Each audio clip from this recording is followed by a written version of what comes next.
415-6번지에 침범한 건물 부분 우리가 철거를 청구할 수 있는데,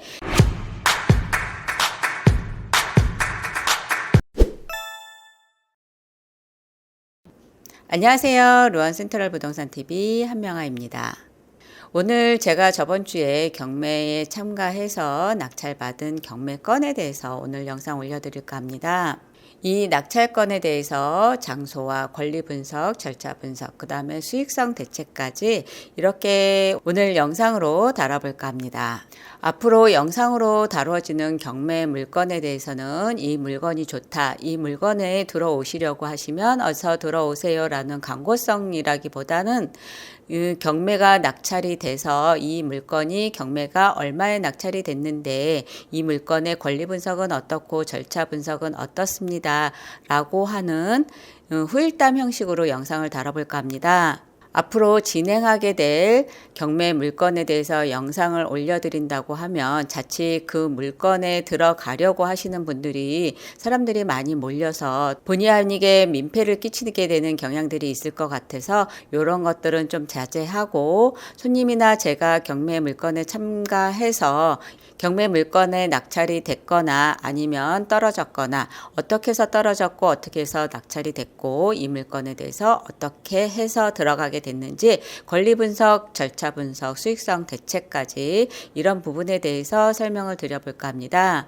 이 경매 물건에 참여하려고 제가 입찰일 2월 21일에 제가 제주도로 날아가서 이렇게 현장도 보고 입찰에 참여하게 됐습니다.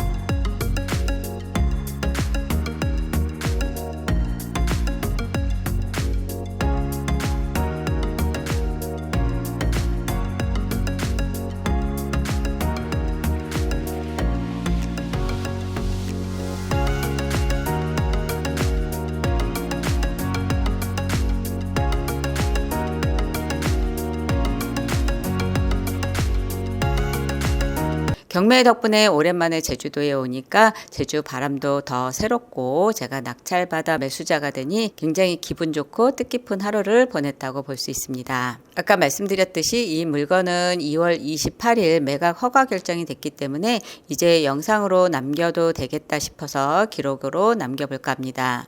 경매의 시작과 끝은 권리 분석이라고 해도 과언이 아닙니다. 그럼 제가 권리 분석, 절차 분석, 수익성 대책까지 한번 살펴보려고 하는데요.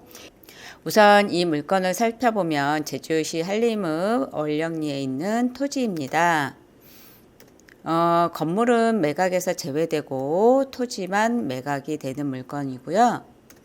지금 2월 21일 최저 매각 가격이 8,638만 3천 원으로 지금 매각은 제가 1억 1,655만 원을 써서 낙찰이 됐습니다. 매각 결정 기일은 2월 28일 막 지난 물건이고요. 요거에 대해서 어떻게 이 물건을 권리 분석을 하고 이 물건에 대해서 참여하게 됐는지 이런 세부적인 사항에 대해서 오늘 영상 찍어 드리려고 합니다. 이 물건은 제주시 한림읍에 있는 물건인데, 제주시 한림읍은 제주도 서쪽에 위치한 지역으로 한림공원, 해수욕장 등 수려한 자연 환경을 자랑하는 지역이고요. 바닷가와 가깝게 위치하고 있어서 수산자원 이런 것들이 풍부하고, 여기 특히 월령리는 제주 올레길 14코스에 접해 있고 선인장 군락지로 지금 관광지로 되어 있습니다. 1132 지방도로와 접해 있고 제주공항에서는 33km 정도 떨어진 지역입니다.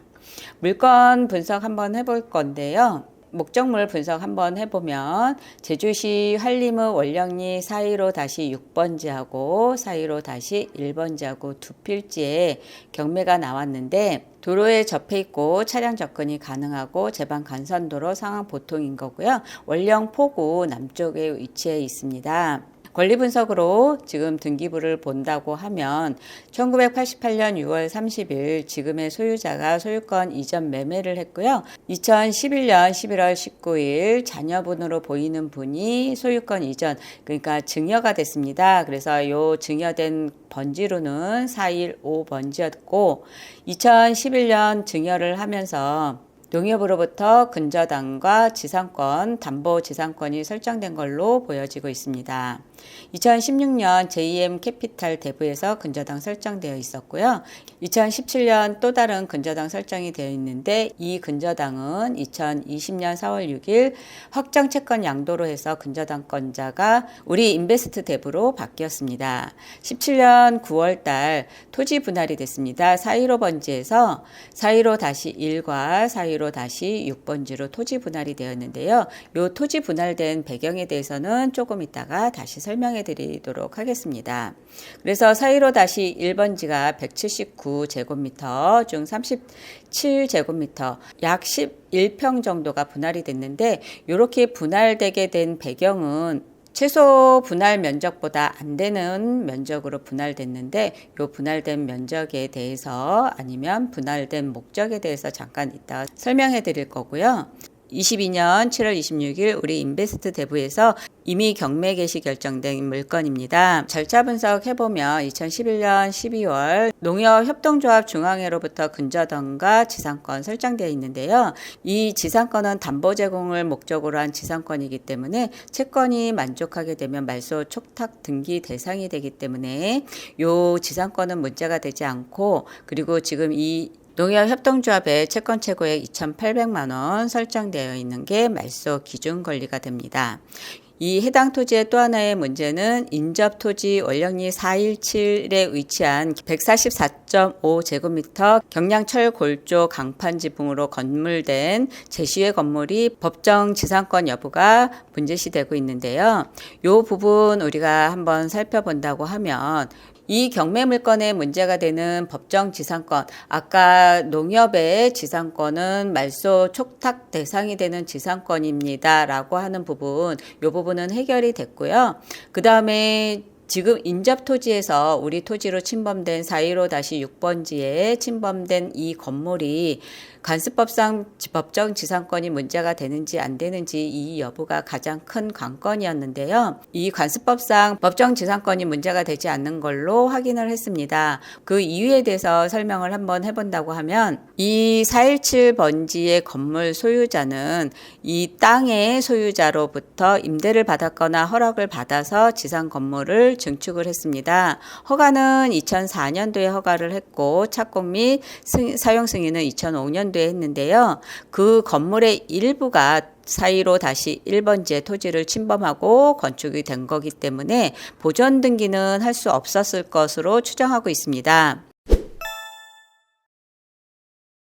그래서 이 문제를 해결하려고 2017년도에 그 침범한 토지 일부를 최소 분할 면적이 안 되는 부분으로 분할한 토지로 보여지고 있습니다. 그래서 415번지에 침범한 417번지의 건물을 위해서 이 문제를 해결하려고 매수를 하려고 하거나 임대를 하려고 했기 때문에 최소 분할 면적도 안 되는 토지를 지금 분할한 것 같습니다. 법정 지상권이 성립이 되려고 하면 토지 소유자와 건물 소유자가 근저당 설정 당시에 동일인이었다라는 부분이 위배되기 때문에 토지 소유자하고 건물 소유자가 일단 다르기 때문에 법정 지상권은 문제가 되지 않는다라고 말씀드렸지만 또 한 가지 문제로 보여지는 부분이 토지 분할 당시 415번지의 소유자가 토지 분할을 해줬었을 때 토지 매매를 예약을 했거나 아니면 토지 임대차 계약을 했거나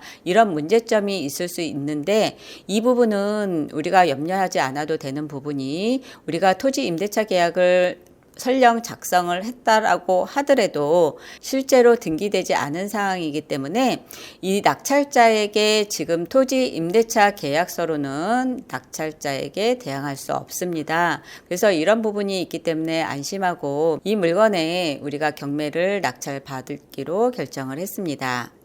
우리가 낙찰받게 되는 토지 415-1번지하고 415-6번지 두 개의 토지가 두 필지의 토지가 있지만 415-6번지에 침범한 건물 부분 우리가 철거를 청구할 수 있는데 철거 청구 및 토지 인도 청구 소송은 조정으로 마무리될 가능성이 가장 높고요. 일단은 우리가 사용할 수 있는 415-1번지 토지에 대해서 우리가 수익성 대책을 한번 세워본다고 하면 우리가 우선은 이용할 수 있는 토지는 415-6번지는 뭐 인도 청구라든가 철거 소송이라든가 이런 부분이 남아있기 때문에 좀 둔다라고 하더라도 나머지 토지 415-1번지 토지 142제곱미터의 땅에 대해서 어떻게 이용할 수 있고 활용할 수 있는지에 대해서 우리가 한번 살펴본다고 하면 이 물건은 한 번 더 유찰된다고 하면 무잉여로 경매가 취소될 가능성이 높기 때문에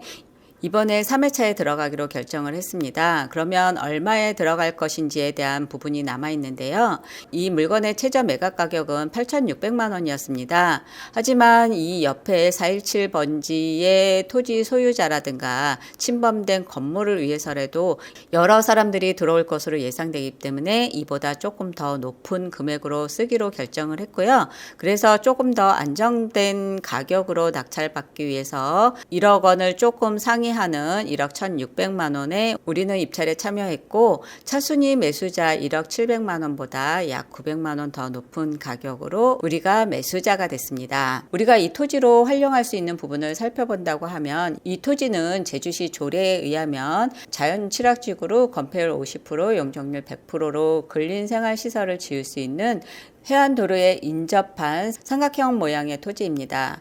도로하고 접해 있는 부분이 넓기 때문에 가시성이 높아서 건폐율 50%를 지을 수 있기 때문에 약 20평 정도 되는 건물을 약 40평 정도의 용적률로 우리가 건물을 앉힐 수도 있고요. 그 옆에 토지 소유자라든가 주변의 토지 소유자라든가 요게 도로를 넓게 차지하고 있는 삼각형 모양의 토지이기 때문에 매수 문의가 들어올 거로 예상하고 우리는 낙찰을 받았습니다. 적은 금액으로 투자할 수 있는 부분이기도 하기 때문에 낙찰에 응하게 됐습니다. 여러분들도 아시다시피 제주 땅이라는 부분은 제주시 조례가 굉장히 복잡하기 때문에 제주에다가 집을 짓거나 이렇게 하지 못하는 땅들이 많이 있기 때문에 제주 토지를 구입을 했다고 하더라도 실패하는 경우들이 많은데 작은 돈으로 제주시에 집을 지을 수 있는 땅을 경매에 참여할 수 있게 돼서 대단히 좋은 기회였다고 보여지는데요. 여러분들도 만약에 적은 금액으로 경매에 참여해서 어떤 투자 수익이라든가 이런 부분을 누리고 싶다라고 하면 저희 부동산으로 연락을 주시면 제가 최선을 다해서 여러분들이 원하는 지역에 원하는 물건으로 여러분들이 경매에 참여할 수 있도록 여러분들 곁에서 물건 분석, 권리 분석, 절차 분석, 수익성 대책까지 도와드릴 것을 약속드리겠습니다. 이상으로 로원 센트럴 부동산 TV 한명화였습니다. 감사합니다.